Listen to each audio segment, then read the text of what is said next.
Putino režimo propaganda naudoja klišes, kurios mums gali pasirodyti juokingos, bet Rusijoje jos puikiai veikia, sako ekspertai. Putinas ir daugybė aukščiausio rango valdininkų aiškina, kad vakarai yra atitrūkę nuo tradicinių vertybių, nes neva ten berniukai ir mergaitės naudojasi bendrais tualetais. Psichiatro teigimu, kas vieniems gali būti juokinga, kitus gąsdina, ypač jei propaganda transliuojama dešimtmečius. Šiame sostinės darželyje vaikai patys sprendžia, ar berniukų ir mergaičių tualetai bus atskiri ar bendri. Auklėtoja sako, kad vaikai patys nutarė, kaip padalyti tualetų kabinas. Kadangi šioje grupėje yra po lygiai berniukų ir mergaičių, buvo nutarta 2 kabinas skirti berniukams, 2 mergaitėms, o 1 palikti bendrą.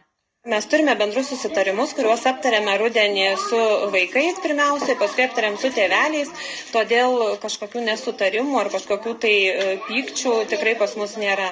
Bendri tualetai berniukams ir mergaitėms yra milžiniškas pavojus tradicinėms vertybėms. Nužmogėjimas vyrus ir moteris paverčia nenormaliais asmenimis. Tokius teiginius Rusijos gyventojai girdi kone kasdien iš aukščiausių valstybės pareigūnų. Švedijoje pernai dalyvavau renginy. Dovanokit už detalės, pasiprašiau į tualetą, parodė, bendras vyrams ir moterims. Sakė, pas mus viskas bendra. Nepatikėjau savo ausimis, bet tokia jų tikrovė. Neįsivaizduojat, kaip tai nežmoniška. Visai nežmoniška.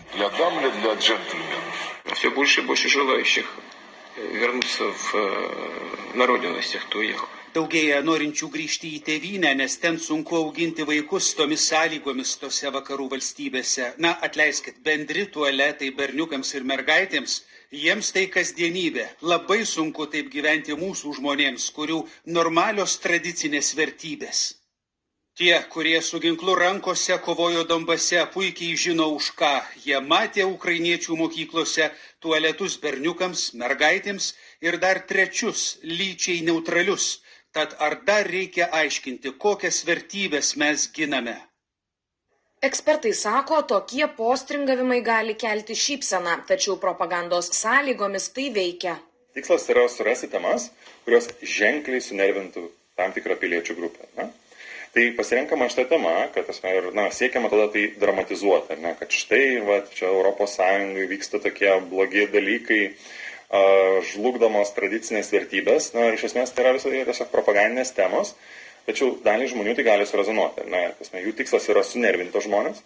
Kai žmonės susinervina, jie yra labiau imlūs tolimesniai dezinformacijai, konspiracijų teorijoms. Propagandinius metodus analizuojantis Viktoras Daukšas teigia, kad matydami tokią informaciją viešojoje erdvėje turime būti atsargūs ir sugebėti ją atpažinti bei atitinkamai vertinti.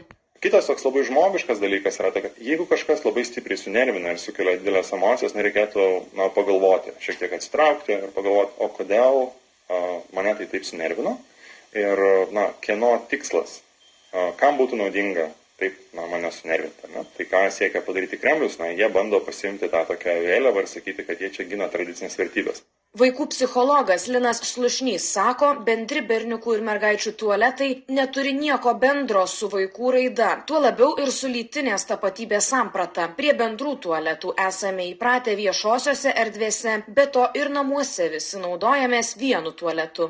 Identifikaciniai dalykai, kurie su vaikais vyksta ir iš tiesų vyksta, kada mergaitė kartais jaučiasi berniuku ir atvirkščiai būna, tai čia netualetas tai sprendžia. Ir tikrai netolėti šitie dalykai sprendžiasi. Specialistas teigia, kad aštriau reaguoti į pasisakymus, neva bendri tualetai kelia grėsmę, žmonės yra linkę vedami baimės.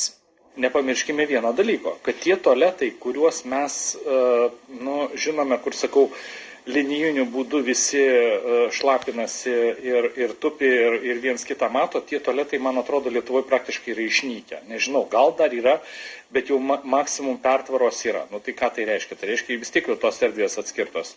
Rusijos statistikos agentūros Rostat duomenimis naudotis tualetu namie negali kas 4 Rusijos gyventojas. Dažniausiai jie vaikšto į medinį lauko tualetą. O Rusijos provincijoje vandentiekio ir kanalizacijos nėra 2/3 namų ūkių.